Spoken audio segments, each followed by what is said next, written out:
আল্লাহুম্মা আমিন।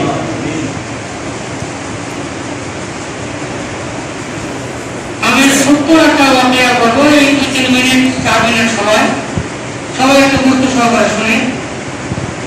হযরত ঈসা পয়গম্বর আলাইহিস সালামের জামানায় তার কওমের মধ্যে একটা ধোঁকা ছিল, ধোঁকা। এই ধোঁকা দক্ষিণ এলাকার কওমের যত গাড়ির কাপড় চোপড় এগুলো পুকুরের ঘাটে নিয়ে যায়, এগুলো সাবান দিয়ে পরিষ্কার করে রোদ্রে শুকিয়ে আবার বাড়ি বাড়ি কাপড় পৌঁছে দেয়।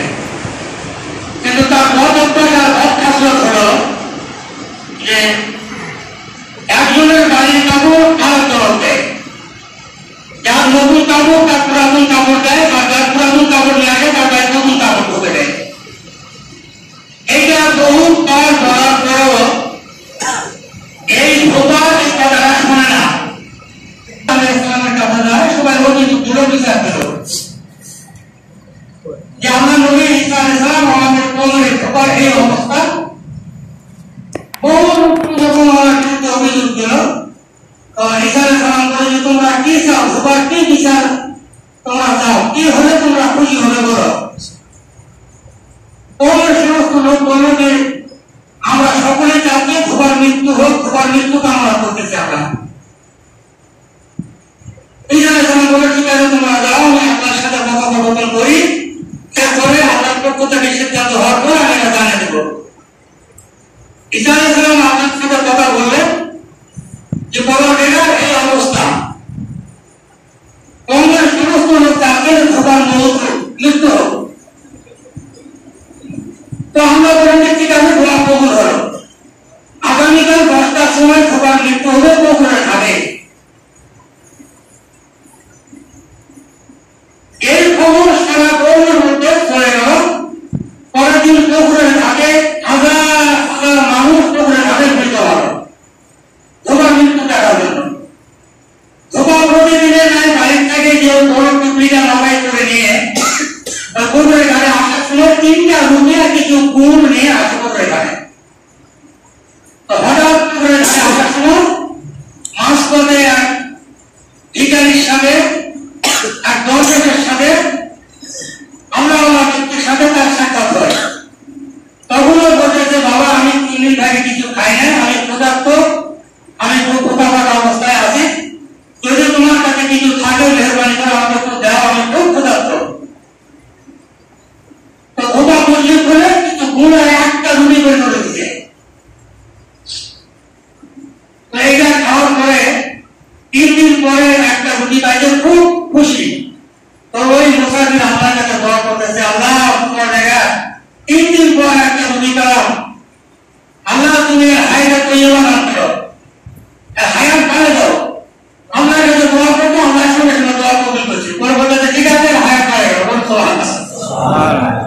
এদিকে ঈসা আলাইহিস সালাম বলেছে যে কালকে মওত হবে 10টার সময় পুকুরে ঘাটে।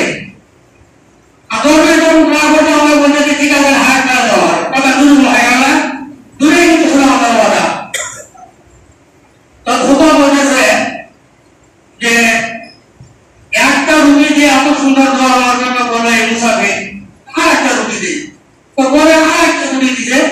তো ওই রুটিটা খাওয়ার পরে দরবেশে আরেকটু ক্ষুধা নিবারণ হয়েছে, আল্লাহ কাছে দোয়া করতেছে, আল্লাহ এর জন্য মৃত্যুর সময় না ইমানে হালতে মৃত্যু হয়। আল্লাহ আমরা বলতেছে হে দরবেশ তোমার দোয়া কবুল হয়ে গেল।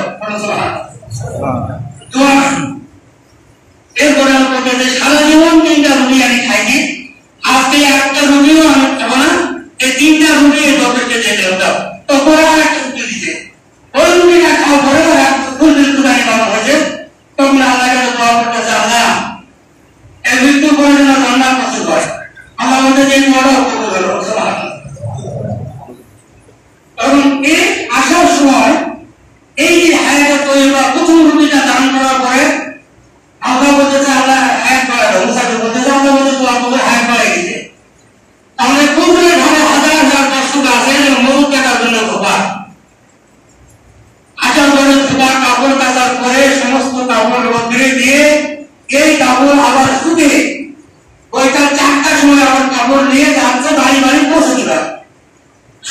মানুষ বিরক্ত হয়ে ঈসা আলাইহিস সালামের দরবারে উপস্থিত বলেছে, কথাটা আপনি কি ঘোরাইতেছে বলেন না আল্লাহ কিভাবে বললো, আপনি কিভাবে আমাকে বললেন? আপনার বললেন যে আল্লাহর ওয়াদা 10টার সময় ধোঁয়া মরবে, এখানে ধোঁয়া মরে না।